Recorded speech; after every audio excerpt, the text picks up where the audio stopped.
Thank you, Echo Breaker, for the comment. I can tell that it was thoughtful and not a drive-by, so I really appreciate that. You were saying that women do propagate the same patriarchal lies as the men, and the women enforce the same social norms. They have agency inside of this capitalist patriarchal system. Yeah, I agree. I agree on all counts. Do you remember in Django? I just watched it yesterday, so it's fresh on the mind, even though it's not a new film. But Samuel L. Jackson's character, Mr. Steven, he's so odious because he sells his own kind down the river. He's willing to work for a white man in the sense that he'll even denigrate the people that are closest to him, his own kind.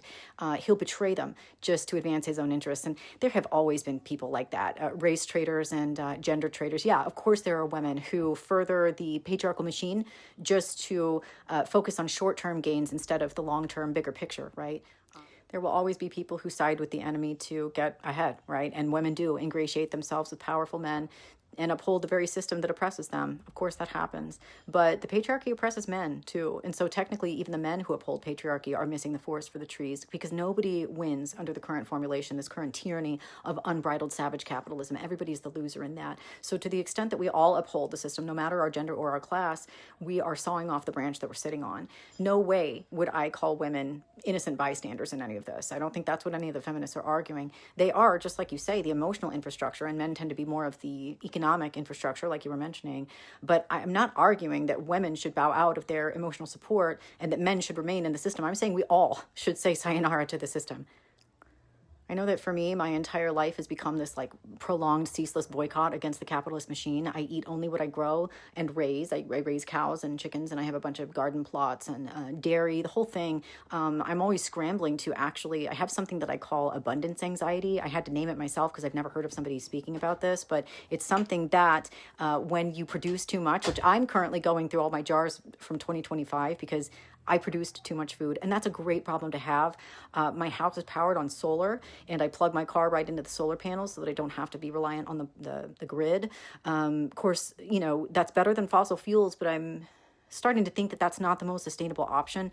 I'm actually going to go retro, I think, and just get some horses. That's not unthinkable where I live deep in the country, dirt roads everywhere.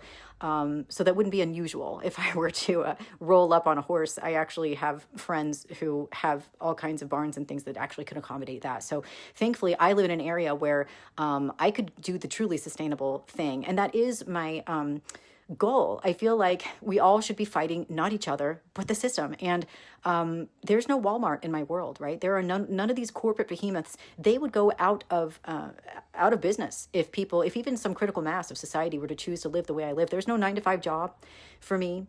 I don't even need a car. That's what I'm coming to grips with right now.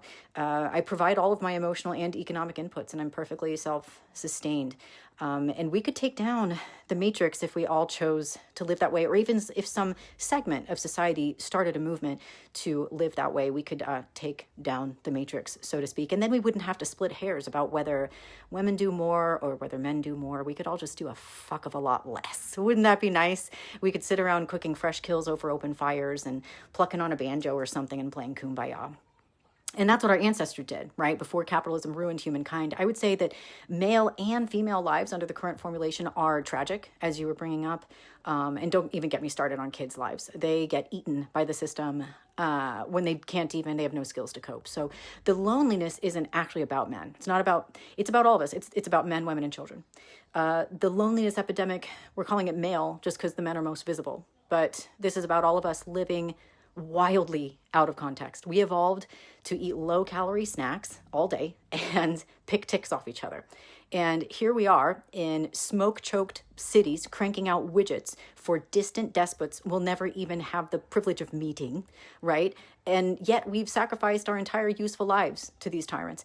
And I don't care how much money you make, that makes you a slave if you're in the system. Because if you're that far removed from the means of your own production and you can't make meaningful changes in your own life, then there's only one word for that. And I think the only way to combat this is to unplug entirely, rebuild your life from the ground up, and take autonomy back into your nucleus of control. I know that for me, that solved my loneliness because I was desperately lonely inside the system. I was surrounded by people at all times, which is the irony of it. But I felt as though my social interactions, even they served the machine. I felt like nothing was for me, right? And I had anxiety back then, but it wasn't the abundance anxiety I have now, where I'm constantly trying to find mouths to feed with all my surplus food. 4 years ago is when I kind of escaped the matrix, so to speak. And ever since then, I have learned self-respect. And I also, there's this interesting thing. I have about a dozen friends in this town, live in a very small town. I wouldn't say that I like them. I would say that I respect them. And that's something that I never knew I couldn't do in the Matrix. I didn't respect anybody because it's very hard to respect somebody who's choosing the misery of their own self-mutilation, including myself. You know, it was very hard to respect myself. Here, these people out here, we trade raw meat, raw milk and meat. Yes, raw meat, actually, too. Herbs, veggies, all of that. I get free stuff all the time. Last week, I got more bread than I can literally eat. Like, I don't know what to do. I'm going to have to feed it to my chickens. Yesterday, I got a load of potatoes. I'm going to have to figure out, I don't eat that much, so I don't know we need mouths to feed out here. That's how much we've got going on. It's such a stark contrast to the way that I lived before. I really wouldn't trade it. I think that I'd rather have abundance anxiety any day than scarcity anxiety, which is what I struggled with in the Matrix. And maybe I called it loneliness, but it wasn't loneliness. It was being stretched too thin, and I was on too thin, and I was on razor thin margins, and I couldn't sleep.